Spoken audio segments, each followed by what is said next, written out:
नाजुक रहता है ऐसे जगहों पे, मगर जो हिमालय के पार की भूगोल है वो बहुत ही अलग है। वो इस पृथ्वी से ज्यादा मंगल ग्रह से मिलता है, मैं तो ये कहूँगा। तो आप सोचिए, अगर मंगल ग्रह पर मनुष्य जीवन की स्थापना करे कोई, और करने के बाद फिर उसे फिर जब 2019 में ये धारा हटी और लद्दाख को यूनियन टेरिटरी बनाया गया, तो लद्दाख के लोग बहुत खुश हुए, क्योंकि एक तरफ है पॉलिटिकल क्या कहेंगे, डेमोक्रेसी। उस हिसाब से देखें तो लद्दाख हमेशा से जम्मू कश्मीर से अलग अपना एक अस्तित्व चाहता था, जैसा कि रहा है। 1830-40 तक लद्दाख एक राज्य था जिसके अपने राजा थे। उसके बाद जम्मू के महाराजा ने उसे अपने काबू में लाया, मगर जब 1947 में भारत आज़ाद हुआ तो लद्दाख के लोगों ने, नेताओं ने, सबने ये चुना कि हम भारत के साथ मिलेंगे, मगर भारत के एक प्रांत, एक राज्य की तरह मिलेंगे। हम जम्मू कश्मीर, जिसने हमें जबरदस्ती आक्रमण से अपने वश में लाया, उससे अलग भारत के साथ सीधे संपर्क में एक राज्य, एक यूटी की तरह हिस्सा बनेंगे। उसको सुनवाई तक नहीं दिया गया। लद्दाख को जम्मू कश्मीर के साथ ही पड़ा रहने दिया गया, जो कि बहुत एक मुश्किलातों का दौर था लद्दाख के लिए, क्योंकि एक दूर दराज के राज्य में और भी पिछड़ा, भूला बिसरा सा जिला बन गया था लद्दाख का, जो कि एक अपने समय में भूटान, तिब्बत की तरह एक राज्य होता था हिमालय में। तो जो भी हो, लद्दाख के लोगों ने हमेशा से मांग की कि हम भारत का हिस्सा बनना चाहते हैं, मगर अलग अस्तित्व हमारी हो। और एक तरह से वो सपना पूरा हुआ 2019 में, जब लद्दाख को यूनियन टेरिटरी घोषित किया गया। सबने सोचा कि ये बहुत अच्छे मंशा से जो हम भारत सरकार से मांग करते आए हैं वो पूरी हो गई। मगर फिर कुछ दिनों में जब खुशी और नाच गीत खत्म हुए, तो ये पाया कि ये यूटी जो लद्दाख को दी गई है, इसमें कोई विधानसभा नहीं है, जनता का कोई प्रतिनिधित्व नहीं है। ये सीधे एक लेफ्टिनेंट गवर्नर की इशारों पर कहिए, मनमर्जी पर कहिए, चलाई जाएगी। तो ये तो और भी बुरा लद्दाख के साथ हुआ, क्योंकि पहले जम्मू कश्मीर में के असेंबली में लद्दाख के नेतृत्व भी जाते थे विधायकों के तौर पर, और फैसलों में वो अपना हिस्सा लेते थे। जो लद्दाख के साथ होता था वो उन पे छोड़ा जाता था, विधायकों पे। एक विधानसभा थी जम्मू कश्मीर में। अब के जम्मू कश्मीर में, जम्मू कश्मीर को तो अभी विधानसभा मिल गई है, यूटी विद लेजिस्लेचर बना है, आगे स्टेटहुड दिया जाएगा, आप लोगों ने सुना होगा, ये अच्छी बात है। मगर लद्दाख को एक केंद्रीय शासित प्रदेश, जिसमें कोई स्थानीय प्रतिनिधित्व नहीं है, ऐसा एक केंद्रीय शासित प्रदेश बनाया गया। आसमान जमीन का फर्क है। एक में विधानसभा है जहां लोगों के प्रतिनिधि चुनकर वो फैसला लेते हैं, दूसरे में किसी का कुछ भी भागीदारी नहीं है, सीधा कोई लेफ्टिनेंट गवर्नर जो कभी चंडीगढ़ से, कभी लखनऊ से आएंगे, जिनको पहाड़ों का या हिमालय के पार के पहाड़ों का तो कुछ भी नहीं मालूम है। आकर वो 1-1.5 साल तो समझने में लगाएंगे और 1-1.5 साल वापस जाने की तैयारी में। तो ऐसे, जो मैं कह रहा था, मंगल ग्रह पर अगर जीवन स्थापित करें, उस पर हम किसी अनजान को भेज दें, आप जो चाहे करिए, वहाँ के लोगों से कुछ मत पूछिए जिन्होंने सदियों से सीखा है कला जीवन का, तो क्या होगा? Bull in the China shop, जैसे कहते हैं, शीशे के, कांच के कमरे में आपने एक बैल छोड़ दिया तो वो तो तहस नहस कर देगा। वैसा ही लद्दाख में नज़ारा अभी हो गया है, क्योंकि स्थानीय लोगों का, जिनका न सिर्फ अनुभव है कि ये पहाड़ी क्षेत्र कैसे चलता है, इसके पानी के एक एक बूंद को कैसे बांटकर हर एक गांव के घर को बराबर का पानी मिले, इसकी बहुत ही एक वैज्ञानिक वो बनी हुई है क्या कहेंगे सिस्टम, जिसके अनुसार गांव में पानी बांटा जाता है। ये देश विदेश के लोगों ने इस पर अध्ययन किए हैं। अब ऐसे लोग जिनको कुछ नहीं पता इनका, उससे तहस नहस करेंगे। ऐसे ही हर चीज में होगा और होने लगा है। तो बात करें तो उस पे सवाल उठने लगे, उसको FIR लगने लग गए, युवाओं को पीटने लग गए, ऐसा हालत हो गया। तो एकदम सब कुछ बदल सा गया 2 सालों में कि ये सबसे बड़े आपके क्या कहेंगे वचन थे और अचानक से ये एक बुरा शब्द बन गया शब्द। तो लोग परेशान हुए, हम अभी भी परेशान हैं। हुआ क्या, अटकलें ये हैं कि इस बीच में औद्योगिक गुटों का बहुत दबाव पड़ा सरकार पर कि आपको न्यूट्रलाइज करना होगा। इधर से अगर एक्शन है तो इधर से रिएक्शन कीजिए ताकि बराबर हो जाए। तो रिएक्शन क्या होना चाहिए, लोगों की तरफ से आवाज उठनी चाहिए, उतना ही या उससे भी ज्यादा कि सरकार को एक संतुलित निर्णय देने में आसानी हो। नहीं तो लोग चुप रहें और उद्योग दबाव दें तो सरकार को भी उन्हें जवाब देना मुश्किल होता है, क्योंकि वो कहते हैं आपके चुनाव में तो हमने ये किया वो किया, अब आप हमारा ये नहीं करेंगे तो वो क्या जवाब दें। जब लोग भड़कें और आंदोलन चले तो वो ये कह सकते हैं कि नहीं हम तो करते, मगर देखिए ये लोग इस तरह से उठ खड़े हुए हैं, हम नहीं कर सकते, और वो भी समझ जाते हैं। इसीलिए लद्दाख में हम ये कहते हैं कि आंदोलन करना हमारा फर्ज है, दायित्व है, बल्कि इससे सरकार को मदद मिलेगी सही रास्ते पर चलने में। अगर हम चुप रहे तो वो वचनों को तोड़ने वाले बनेंगे। जैसा हम कहते रहते हैं, रघुकुल रीति सदा चली आए, प्राण जाए पर वचन न जाए। अब वचन तो आपने दिए हैं 2 बार लिखित में, उसको तोड़ें तो आप प्रॉमिस ब्रेकर, वचन तोड़ने वाले बनेंगे। अब हम अगर बहुत चिल्लाते हैं, पद यात्राएं करते हैं, अनशन करते हैं, तो आपको ही मदद मिलेगी अपने वचन पर खरा उतरने का, जिसके बाद आपको भी खुशी होगी कि हम ऐसे नहीं बने जो अपने वचनों को तोड़ते। ये संक्षिप्त में बताने के लिए मैं डॉक्टर चोपड़ा जी को आमंत्रित करूं। इससे पहले सर, हमारी एक परंपरा है जनगीत गाने की, और सतीश धौलाखंडी जी यहाँ पे हैं, एक जनगीत।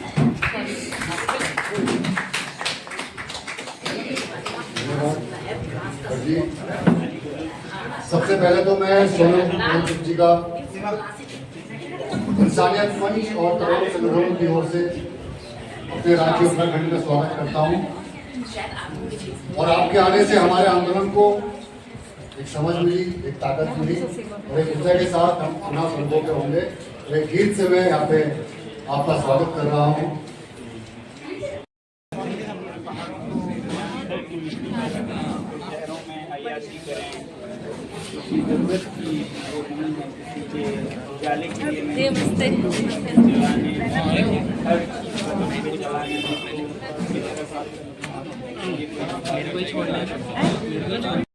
के परिवार से और दीक्षा मौसी जी अगर पहुंच चुकी हो तो वो भी मंच पर आ जाएं, तो हम तुरंत फिर मुख्य धारा का ये कार्यक्रम हम शुरू करते हैं। इससे पहले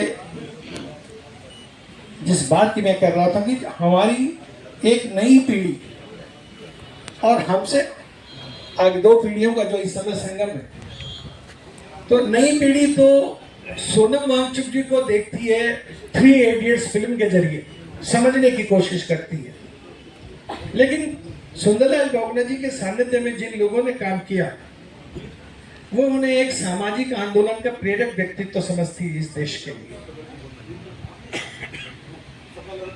और हमारी समस्याएं भी लद्दाख की समस्याएं से भिन्न नहीं है। थे कि अगर हिमालय बचेगा तो देश की सभ्यता और संस्कृति बचेगी। वही सोनम जी का कहना है कि अगर इस देश की जनजातियां सुरक्षित रहेंगी, उनके हित सुरक्षित रहेंगे, हमारा समाज सुरक्षित रहेगा, देश सुरक्षित रहेगा। मैं आज फिर उन मनीषी सुंदरलाल बोगना जी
प्रति सोनम जी का हम सब की ओर से, हम उपस्थित जनों की ओर से सूद की माला और शॉल उड़ाकर उनका स्वागत करेंगे, अभिनंदन करेंगे।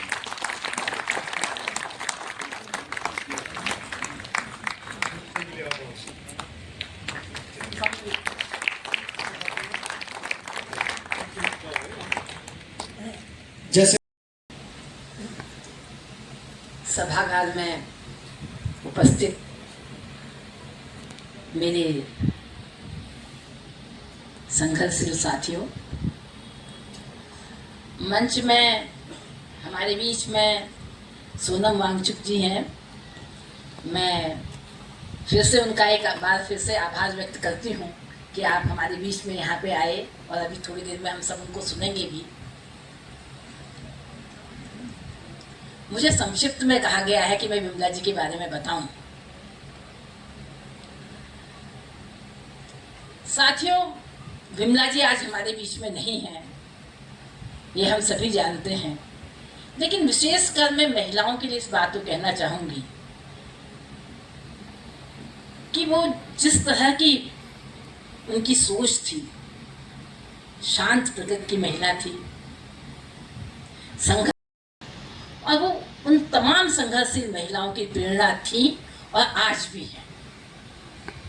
उत्तराखंड के जितने भी ऐसे लोग रहे होंगे एक लंबे समय से, जो संघर्षों में रहे हैं उत्तराखंड के अंदर, वो सब जानते हैं कि विमला दीदी का कितना बड़ा सहयोग इस पूरे उत्तराखंड को बनाने में, यहाँ के जल जंगल जमीन को बचाने में, यहाँ की महिलाओं की स्थिति को मजबूत करने में कितनी बड़ी भागीदारी रही है। हम जैसी वो तमाम महिलाएं चाहती तो कितना अच्छा होता। किसी और जी के घर कथा का होना अपने आप में एक बड़ी और दुर्लभ या यूं कहे असंभव बात थी। घनश्याम रतुड़ी जी द्वारा औजी घर में कथा प्रवचन किया गया। रतुड़ी जी के परिणय बंधन में पढ़ने में बौवड़ा दंपति की अहम भूमिका रही है। घनश्याम रतुड़ी सिर्फ कविता के ही नहीं, कहीं नहीं लिखते थे या गाते थे, वे आंदोलन में प्रथम पंक्ति के सिपाही भी रहते थे। सत्याग्रह के हर मोर्चे पर घनश्याम रतुड़ी जी ने इस आयोजक मंडल के द्वारा या नवजीवन पर्वतीय जो संज्ञाना है हमारा, इनके द्वारा एक शॉल उड़ाकर हम कह सकते हैं कि दीक्षा जी का जो जीवन है वह हमारे लिए, इस पीढ़ी के लिए बहुत प्रेरणादायी है कि परिवार की जिम्मेदारी निभाते हुए, चाहे बांध का प्रश्न हो, डॉक्टर राजेंद्र अग्रवाल जी ने सूट की माला पहनाई और सोनम जी भी साथ में हैं, तो ये शॉल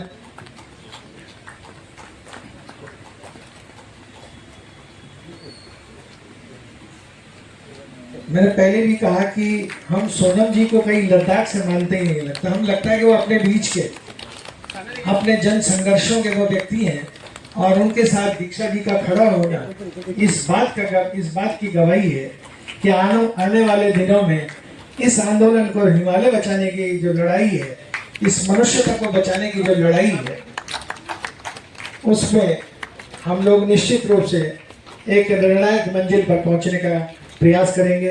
सोनम जी, इसके लिए बहुत बहुत आभार आपका। डॉक्टर राजेंद्र अग्रवाल जी, आपका बहुत बहुत।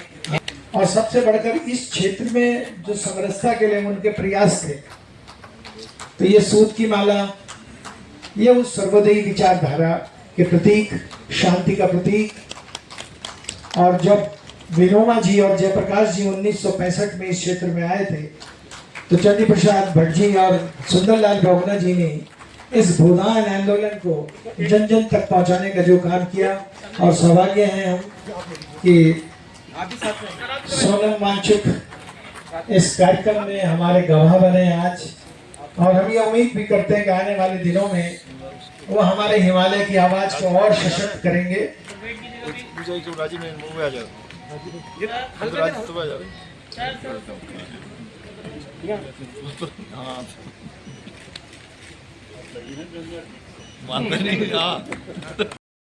दौर में सुंदरलाल बहुगुणा जी के कारनामे, पर्यावरण को बचाने की, हिमालय को बचाने की, उनकी पद यात्राएं, उनके विचारों से अवगत रहा और प्रभावित रहा।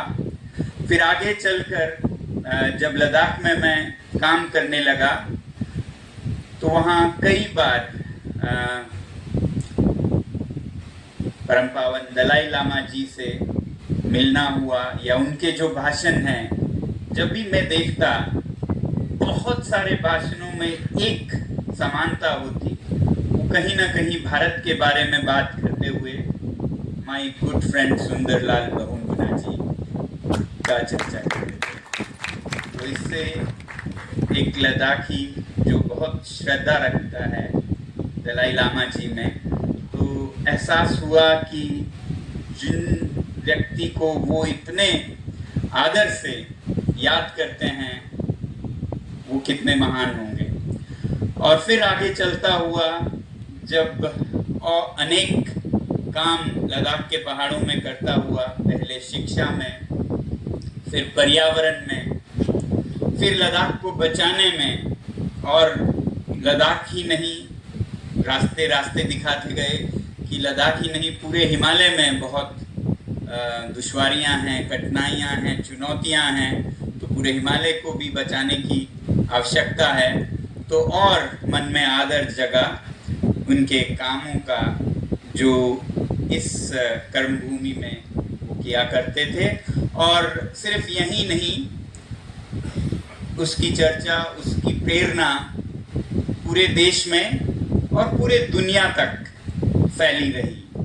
तो बधाई देता हूं मैं आप सभी को कि आप उस जगह से हैं जहां वो जिए, जहां से उन्होंने अपना काम किया, और विमला जी के साथ मिलकर समाज में बहुत बदलाव लाया, और फिर पूरे दुनिया में पर्यावरण के प्रति जागरूकता लाई। तो इस बात पे हम लोग दूर लद्दाख में प्रेरणा देते रहे हैं, ये मैं कहना चाहता हूँ।